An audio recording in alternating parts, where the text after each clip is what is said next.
Taswata TV, media, tasfiyah, wa tarbiyah Islamiyah. Alhamdulillahi Rabbil Alamin.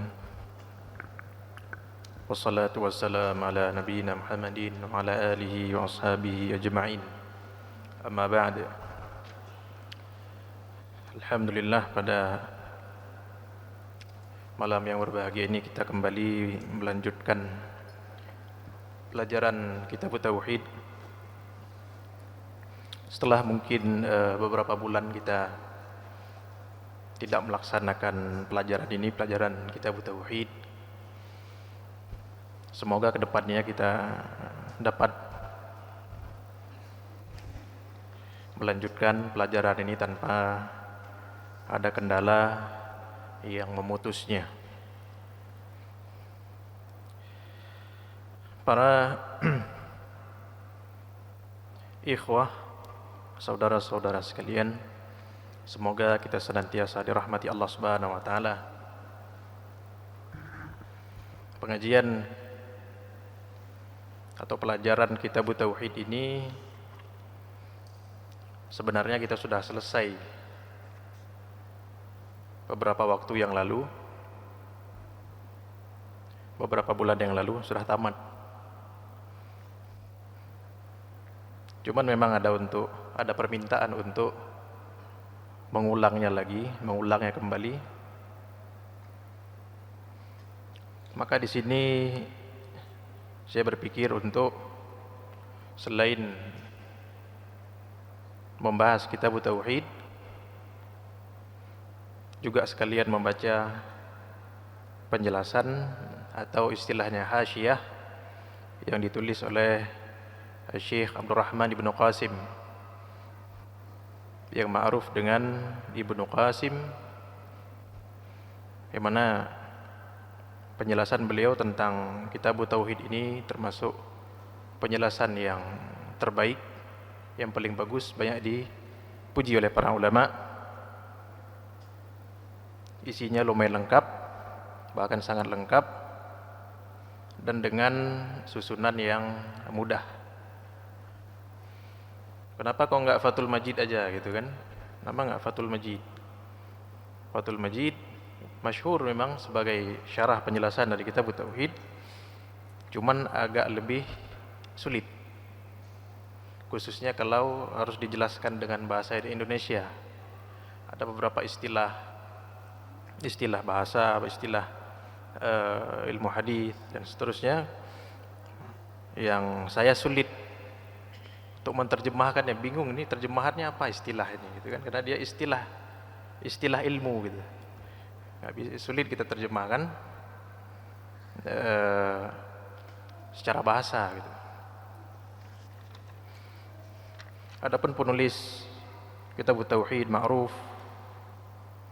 Syekh Muhammad At-Tamimi rahimahullah. Adapun penulis dari hasyiyah ini, apa beda hasyiyah dengan syarah? Karena kitab para ulama Islam ada namanya matan, ada namanya syarah, ada hasyiyah. Matan itu kitab pertamanya, kitab asalnya itu, Kitab Tauhid. Kemudian syarah itulah yang menjelaskan kitab tauhid itu, disyarah, dijelaskan. Ada satu lagi namanya hasyiyah. Hasyiyah itu mirip dengan syarah, cuman kalau syarah dia menjelaskan semua lafaz yang ada di Kitab Tauhid itu. Tapi kalau hasyiyah dia cuman bahas beberapa perkara. Dikasih nomor sama dia, nanti di bawah seperti catatan kaki. Umpamanya Kitab Tauhid dibuat nomor, kemudian nanti di bawahnya ada penjelasannya, dikomentari oleh beliau. Adapun penulis hasyiyah Syekh Abdurrahman Ibnu Muhammad Ibnu Qasim An-Najdi Al-Hambali, sebenarnya ma'ruf di kalangan Ahlussunnah wal Jamaah, cuman mungkin di negeri kita kurang ma'ruf. Pernah dengar Majmu' Fatawa? Majmu' Fatawa Syekhul Islam. Sebagaimana dikatakan oleh Syekhul Islam dalam Majmu' Fatawa, kan sering begitu. Dalam Majmu' Fatawa. Yang mengumpulkan Majmu' Fatawa Ibnu Qasim. Syekh Abdurrahman Ibnu Qasim mengumpulkan. Karena Majmu' Fatawa itu bukan ditulis oleh Syekhul Islam seluruhnya, beliau tulis dari jilid pertama sampai seterusnya. Majmu' Fatawa. Majmu' Fatawa itu kumpulan fatwa. Jadi Ibnu Qasim sama anaknya itu keliling dunia mengumpulkan fatwa Syekhul Islam. Dikumpulkan jadilah kitab Majmu' Fatawa, mudah bagi kita untuk merujuk perkataan Syekhul Islam, tinggal cari ke Majmu' Fatawa. Dan beliau juga yang mengumpulkan kitab Ad-Durarus Saniyah fil Ajwibah An-Najdiyah, yang merupakan fatwa-fatwa, kumpulan fatwa dari A'immatud Dakwah, yaitu murid-muridnya Syekh Muhammad Tamimi, anak cucu beliau. Itu fatwa-fatwanya semua, tulisan-tulisannya di dalam kitab Ad-Durarus Saniyah. Berapa jilid itu? 15 entah sekian. Nah, itu tulisan-tulisan mereka di situ semua. Syekh Abdurrahman bin Hasan, Syekh Sulaiman bin Abdullah, semua situ. Syekh Ishaq bin Abdurrahman bin Hasan, di situ semua tulisannya di Ad-Duraru As-Saniyah. Ini sebenarnya Ibnu Qasim ini ma'ruf. Cuma di negeri kita yang kurang ma'ruf. Kitab Hasyiah ini termasuk langka kalau di Indonesia. Agak sulit nyarinya. Beberapa tahun yang lalu, begitu ada teman yang jual, langsung saya beli. Demikian juga Hasyiah Thalathatul Usul punya beliau juga termasuk langka di Indonesia, karena beliau tidak begitu dikenal di kalangan orang-orang Indonesia. Baiklah, pada malam yang berbahagia ini kita baca muqaddimah dari beliau. Apa tujuan kita membaca hasyiahnya? Karena banyaknya faedah di situ nanti.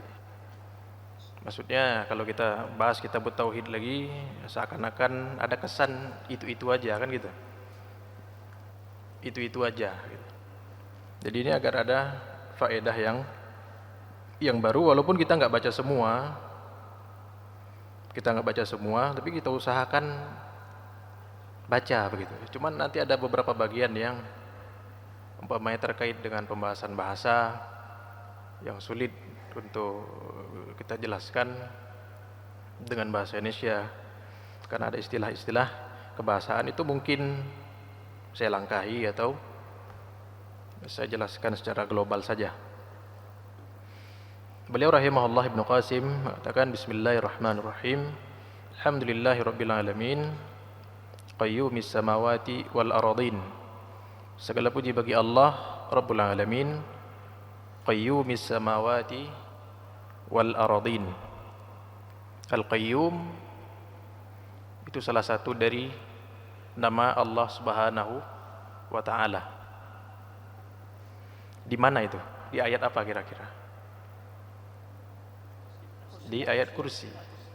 Huwal Hayyul Qayyum. Apa artinya?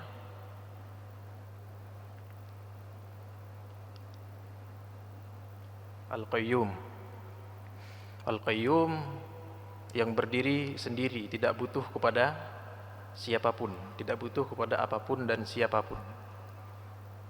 Bahkan yang selainnya itu membutuhkan kepadanya. Segala sesuatu butuh kepada Allah Subhanahu wa ta'ala. Qayyumus samawati wal aradin. Langit-langit dan bumi itu semua butuh kepada Allah Subhanahu wa ta'ala. Ada karena diciptakan oleh Allah Subhanahu wa ta'ala. Wa asyhadu an la ilaha illallah wahdahu la syarikalah. Dan aku bersaksi bahwasanya la ilaha illallah. Apa makna la ilaha illallah? Apa makna dari la ilaha illallah? Ini kita juga murojaah. Dan kita tetap akan syarah matan kitab tauhid, dan juga akan kita murojaah apa yang sudah dipelajari di pertemuan-pertemuan yang dulu. Apa makna atau penjelasan dari la ilaha illallah? Hah? Tidak ada yang berhak untuk disembah atau diibadahi kecuali Allah.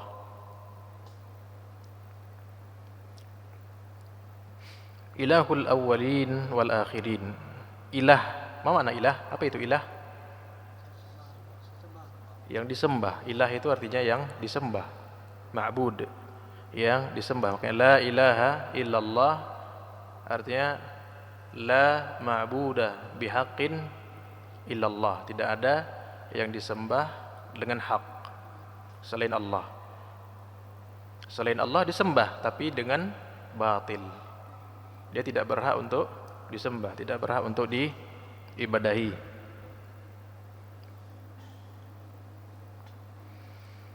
Ilahul awwalin wal akhirin. Ilahnya sesembahan yang hak orang-orang yang terdahulu dan orang-orang yang terakhir-terakhir, yang setelah mereka. Wa asyhadu anna Muhammadan abduhu wa rasuluhu al-mab'utsu bi tauhidi rabbil alamin.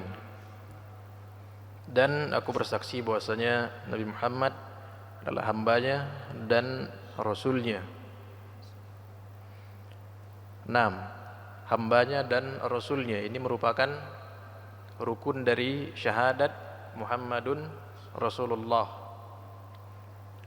Syahadat Muhammadur Rasulullah ada rukunnya. Yaitu kita harus yakini, kita akui bahwasanya Rasulullah itu beliau adalah abduhu, hamba Allah. Beliau bukan Tuhan. Beliau manusia, hamba Allah. Tidak boleh diibadahi. Rukun yang kedua, abduhu wa rasuluhu. Beliau adalah Rasul Allah Subhanahu wa taala. Beliau hamba Allah, tetapi jangan diremehkan. Beliau adalah Rasul Allah.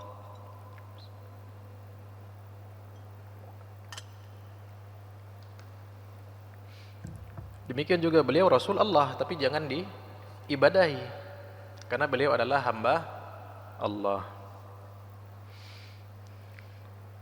Al-mab'utsu bi tauhidi rabbil alamin.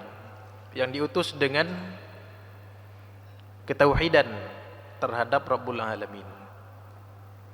Nah, ini dari muqaddimah aja kita sudah mengetahui bahwasanya ini kitab apa ini, tentang tauhid berarti. Ini istilahnya di kalangan para penulis kitab namanya Bara'atul Istihlal.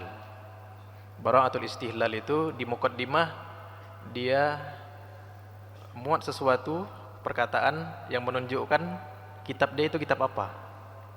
Seperti di sini kita baca muqaddimah kita udah paham.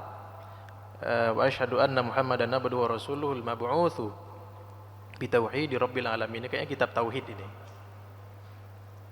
Umpamanya kalau kita fikih, wa asyhadu anna Muhammadan abduhu wa rasuluhu al-qailu may yuridillahu bihi khairan yufaqihu fid din. Dan aku bersaksi bahwasanya Muhammad adalah hambanya dan rasulnya yang telah bersabda, barang siapa yang diinginkan oleh Allah kebaikan untuk dirinya, Allah fahamkan dia agama. Ini kayaknya kitab fikih ini, yufaqihu fid din. Ini kayaknya kitab fikih. Namanya Bara'atul Istihlal. Itu seorang penulis menyebutkan sesuatu di muqaddimahnya yang menunjukkan isi kitab dia itu kitab apa. Sallallahu alaihi wa ala alihi wa ashabihi wa man tabi'ahum bi ihsanin wa sallama tasliman katsira ila yaumiddin. Semoga Allah Subhanahu wa taala berselawat. Ini kita meminta kepada Allah Subhanahu wa taala agar berselawat kepada beliau sallallahu alaihi wasallam wa ala alihi, dan juga kepada keluarga beliau, wa ashabihi, dan para sahabat-sahabat beliau. Siapa para sahabat?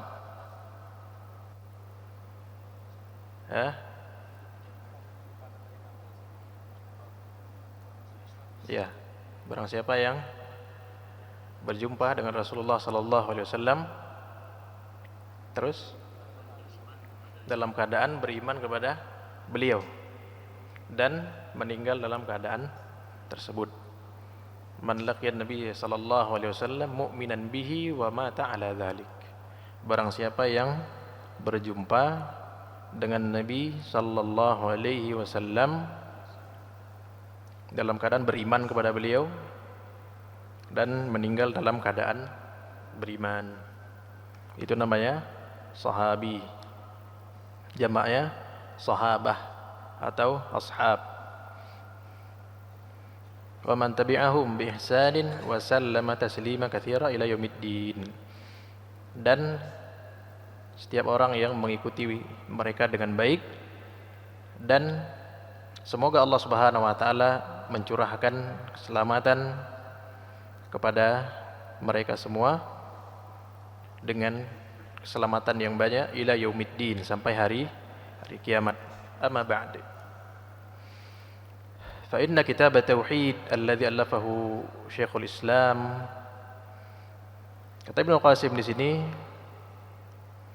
maka sesungguhnya kitab tauhid yang ditulis oleh Syekhul Islam Muhammad Tamimi Ibnu Sulaiman Al-Hambali, ajzalallahu lahul ajra was thawab, semoga Allah Subhanahu wa taala melimpahkan kepada beliau pahala. Laisa lahu nadhirun fil wujud, tidak ada tandingannya, kata Ibnu Qasim. Kitab tauhid, kata beliau, itu enggak ada tandingannya, enggak ada yang sama dengan kitab tauhid itu. Belum ada memang yang membuat tulisan seperti itu. Dan ini bukan ghulu, bukan bersikap berlebih-lebihan ya memuji kitab tauhid. Akan tetapi memang realitanya belum ada orang sebelum beliau yang membuat atau menulis kitab khusus tentang tauhid al-uluhiyah, tauhidul ibadah, kitab khusus isinya pembahasan tauhidul ibadah, tauhid al-uluhiyah. Kemudian di dalamnya isinya adalah dalil-dalilnya, ayat Al-Quran, hadis Rasulullah sallallahu alaihi wasallam, dan juga perkataan para salaf. Dan dijelaskan juga di dalamnya syirik, bermacam-macam kesyirikan, hal-hal yang membatalkan tauhid. Itu belum ada sebelum beliau. Kalau yang menulis tentang tauhid uluhiyah digabung dengan pembahasan lain ada, tapi dia bukan tema utama kitab itu, seperti tulisan-tulisan Syekhul Islam ada membahas tentang tauhid al-uluhiyah, cuman bukan menjadi tema utamanya, bukan menjadi tema utamanya. Jadi memang sebelum beliau belum ada yang menulis tentang tauhidul uluhiyah seperti yang beliau tulis. Dalilnya lengkap di situ. Kemudian tidak banyak di situ perkataan dari penulisnya. Cuma ada dalil, ada judul pertama, dan yang menakjubkannya lagi kita bisa paham dalil-dalil itu kalau kita lihat judulnya.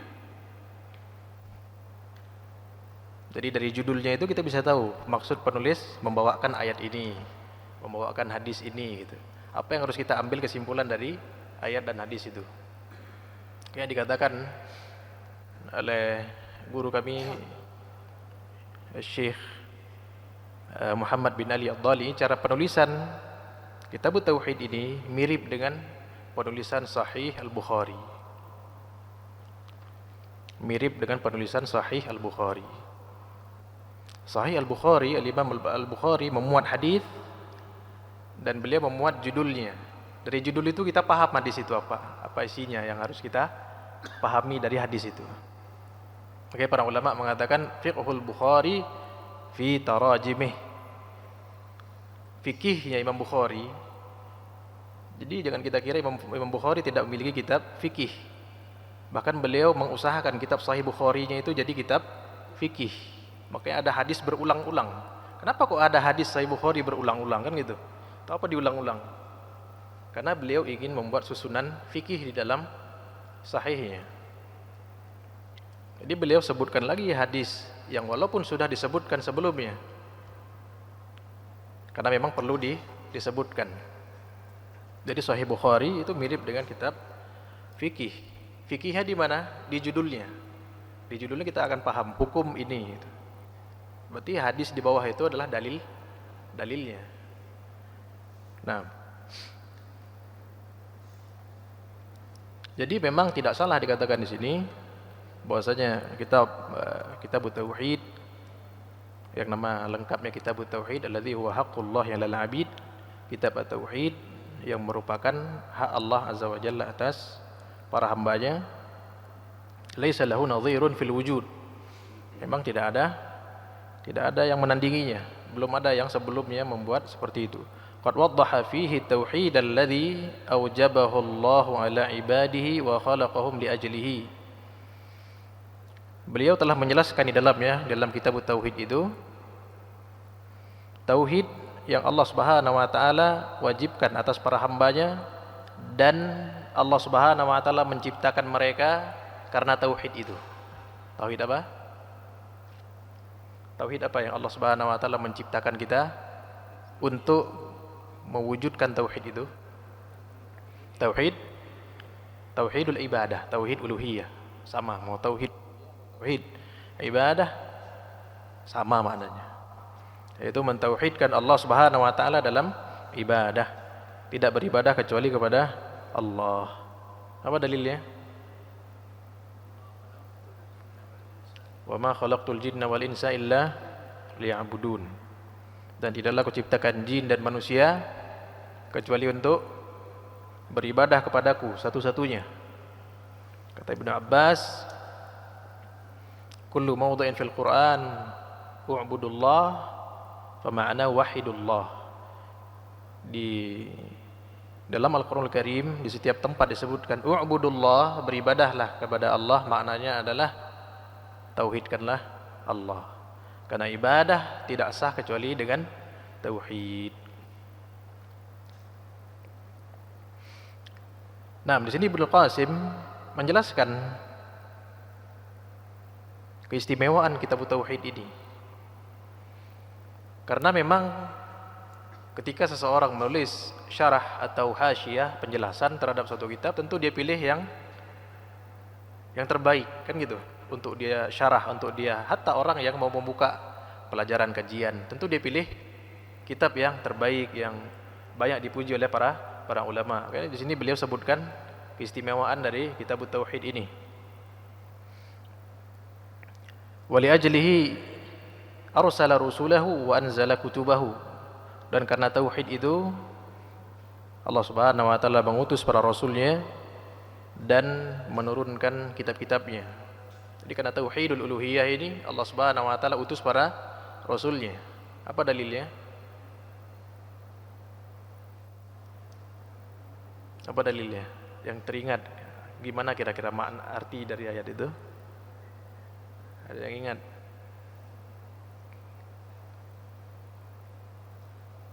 Walaqad ba'atsna fi kulli ummatin rasula an ya'budullaha wajtanibut taghut. Dan sungguh kami telah utus pada setiap umat seorang rasul yang mendakwahkan beribadahlah kalian kepada Allah dan jauhilah segala yang disembah selain Allah. Wa dzakara ma yunafihi minasyirkil akbari aw yunafi kamalahul wajiba minasyirkil asghari wal bid'i wa ma yuqarribu min dzalika aw yusilu ilaih. Dan juga kitab tauhid ini disebutkan di dalamnya apa yang menafikan tauhid. Jadi beliau tidak hanya menjelaskan tauhid tapi juga menjelaskan apa yang dapat membatalkan tauhid, yang berupa syirik akbar, minasyirkil akbar, berupa syirik akbar. Dijelaskan oleh penulis kitab tauhid. Karena syirik akbar ini dia bisa menghilangkan tauhid. Syirik akbar dan tauhid itu naqidan, kedua hal yang saling meniadakan.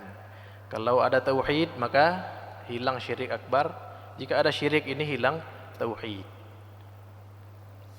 Jadi kata para ulama, asyirku wa tauhid naqidan.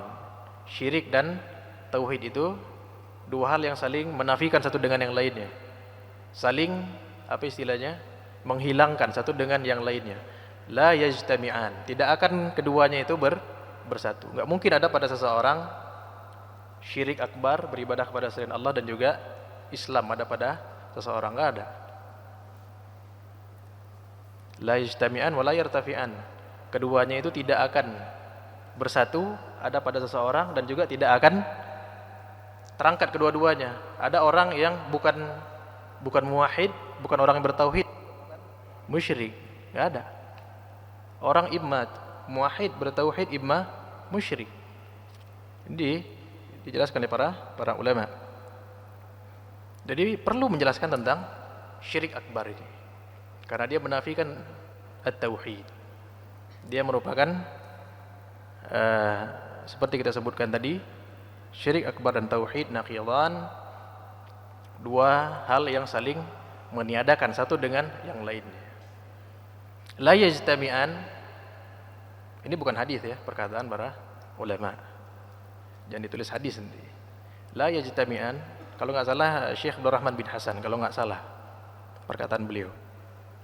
Keduanya itu tidak akan berkumpul pada seseorang, dan juga tidak akan terangkat kedua-duanya. Yakni ada orang yang bukan musyrik, bukan orang yang bertauhid, nggak ada. Pasti dia imma dia orang yang bertauhid, imma dia orang yang musyrik. Nggak ada. Coba cari di dunia ini, ada nggak orang yang dia bukan orang yang bertauhid dan juga bukan musyrik? Nggak ada. Dan juga tidak ada orang yang berkumpul padanya tauhid dan kesyirikan. Si fulan orang yang bertauhid tapi dia musyrik, nggak ada. Cari dalam Al-Quran, dalam hadis, nggak ada. Dalam perkataan para ulama, nggak ada orang yang seperti itu. Udah habis waktu? Hah? Oh masih lama. Barakallahu fikum.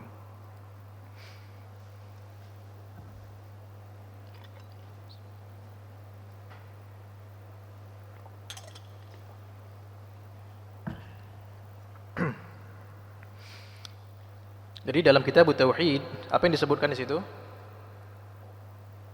Penjelasan tentang yang pertama tauhid, yang kedua tentang syirik, yang kedua tentang syirik, yang mana dia merupakan perkara yang dapat membatalkan tauhid. Kalau batal tauhid, maka tidak ada kesempatan masuk ke dalam jannah, ke dalam surga. Dalilnya, innahu man yusyrik billah faqad harramallahu alaihi al-jannah. Barang siapa yang menyekutukan Allah, melakukan syirik akbar, syirik besar, Allah Subhanahu wa taala mengharamkan atasnya jannah. Ya makanya kenapa perlu untuk dibahas tentang kesyirikan itu? Karena dia membatalkan tauhid. Kenapa rupanya kalau tauhid batal? Kalau tauhid batal, iya. Kalau meninggal dalam keadaan seperti itu, na'udzubillah, Allah Subhanahu wa taala haramkan atasnya surga. Au yunafi kamalahul wajibah, atau menafikan, meniadakan kesempurnaannya yang wajib. Minasyirkil asghari wal bid'ah, berupa syirik kecil dan bid'ah. Jadi dalam kitab Tauhid dijelaskan juga perkara yang dapat menghilangkan kesempurnaannya yang wajib, berupa syirik kecil. Syirik kecil memang tidak membatalkan tauhid secara keseluruhan, cuman dia menghilangkan atau merusak kesempurnaannya. Tapi ini kesempurnaan yang wajib. Kesempurnaan yang wajib. Seorang berdosa jika tidak memiliki kesempurnaan tersebut, berupa syirik asghar dan bid'ah. Dan satu lagi, beliau tidak membuat maksiat satu lagi. Dan nanti beliau sebutkan nanti maksiat satu lagi. Itu dapat mengurangi kesempurnaan tauhid yang wajib. Jadi tauhid ada kesempurnaannya. Tauhid ada kesempurnaannya. Kesempurnaan tauhid itu dua. Yang pertama kesempurnaan yang wajib. Berarti kalau wajib kita harus Kita harus melaksanakannya. Nah, kesempurnaan yang wajib ini ibadah-ibadah yang wajib dan meninggalkan hal-hal yang diharamkan. Ada satu lagi namanya kesempurnaan yang mustahab, disukai, yaitu dengan melaksanakan perkara-perkara yang disunnahkan dan menjauhi hal-hal yang dimakruhkan. Kalau tidak ada, ya tidak berdosa. Cuman dia tidak mendapatkan kesempurnaan yang mustahab. Dia tidak mendapatkan kesempurnaan tauhid yang mustahab, yang disukai, yang afdalnya. Nah, jadi tauhid itu punya tiga tingkatan. Punya tiga tingkatan tauhid. Yang pertama aslu tauhid, pondasi dari tauhid. Pondasi dari tauhid ini modal dasar, tidak boleh hilang. Pondasi dari tauhid. Kemudian naik ke atasnya kesempurnaan tauhid yang wajib. Yang sebelumnya aslu tauhid, dasar atau pondasi dari tauhid. Yang aslu tauhid ini, pondasi dasar ini modal dasar seseorang untuk masuk ke dalam jannah. Sudah habis? Ya? 6. Aslu tauhid, kemudian kamalut tauhid al-wajib, kesempurnaan tauhid yang wajib kan, yang kedua, yang lebih tinggi. Ini kalau tidak dilakukan berdosa. Cuman tauhidnya tidak roboh. Beda dengan aslu tauhid. Aslu tauhid, pondasi dasar tauhid, itu kalau hilang, robohlah tauhidnya. Hilanglah keislaman dan keimanan darinya. Nah, aslu tauhid ini apa yang harus dilakukan? Ibadah kepada Allah dan tinggalkan kesyirikan. Ibadah kepada Allah dan tinggalkan kesyirikan. Ada dua hal ini orang punya, maka orang itu memiliki aslu tauhid, pondasi dasar tauhid. Kemudian di atasnya kesempurnaan tauhid. Dia lakukan hal-hal yang diwajibkan oleh Allah Subhanahu wa taala dan dia tinggalkan perkara yang diharamkan. Kalau itu dia langgar, ya terganggu atau rusak kesempurnaan tauhid yang wajib. Nah, dia berdosa. Dan sebesar apa kerusakan atau cedera yang dialami oleh kesempurnaan tauhid yang wajib ini tergantung apa yang dia tinggalkan, tergantung apa yang dia langgar. Kalau syirik asghar tentu lebih besar daripada umpamanya ghibah atau mencuri, haram, dosa, dan mengurangi kesempurnaan tauhid yang wajib. Cuman dibanding dengan syirik asghar, lebih besar syirik asghar, lebih rusak, lebih merusak. Jadi tingkat kerusakannya tergantung dari pelanggaran yang dia buat. Lebih tinggi lagi apa? Kesempurnaan tauhid yang mustahab. Kesempurnaan tauhid yang mustahab. Mustahab itu apa artinya? Disunnahkan, disukai. Nah, itu dengan melakukan ibadah-ibadah yang mustahab, yang disukai, yang disunnahkan, dan meninggalkan al-makruhat, perkara-perkara yang dimakruhkan.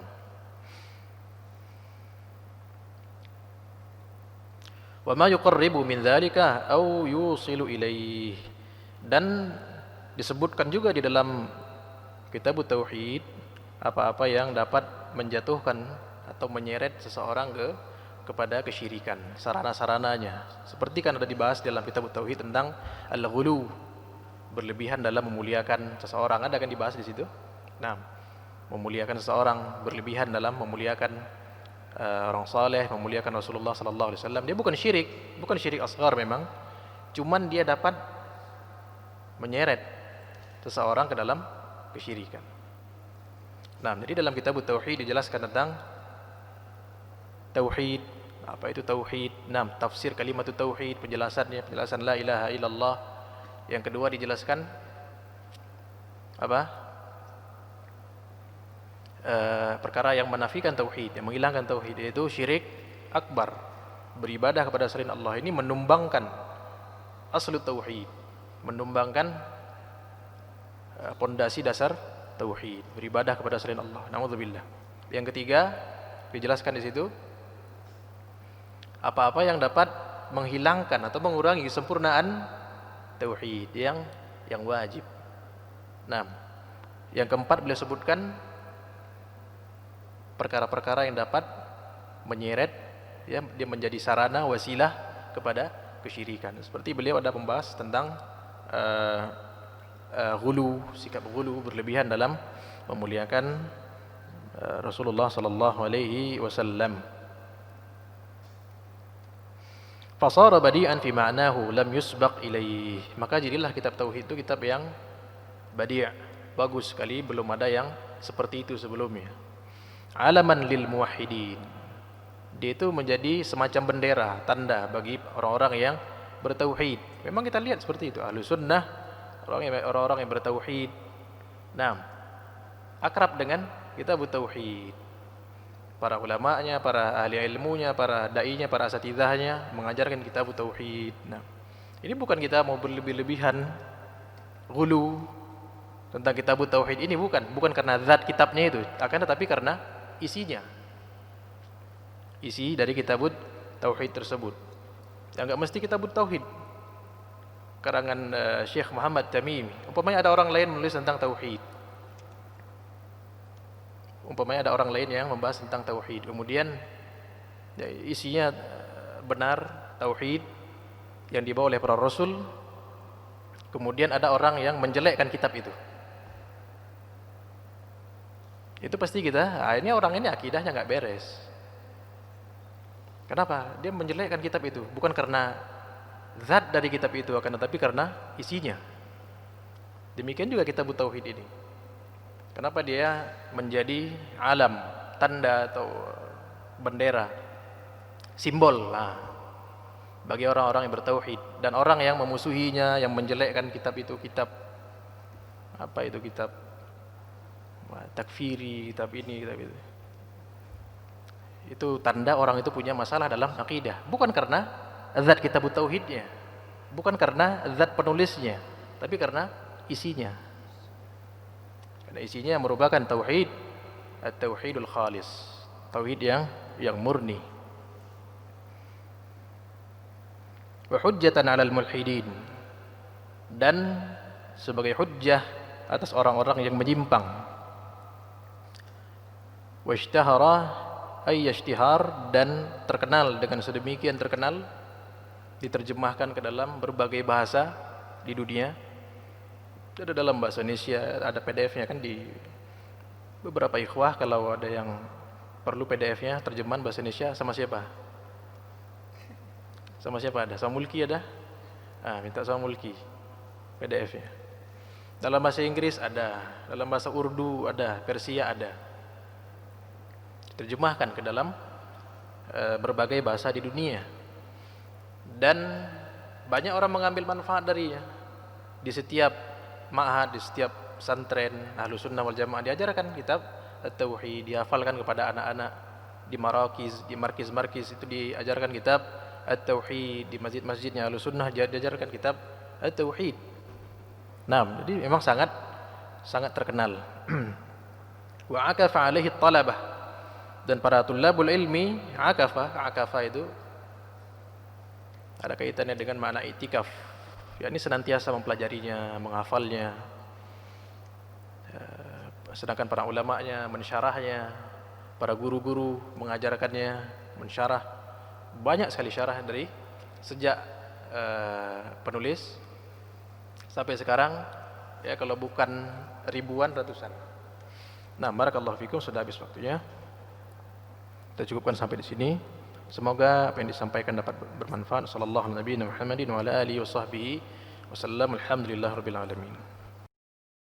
Jazakumullahu khairan sudah mau menyimak video ini. Jangan lupa subscribe dan follow akun sosial media Taswata TV.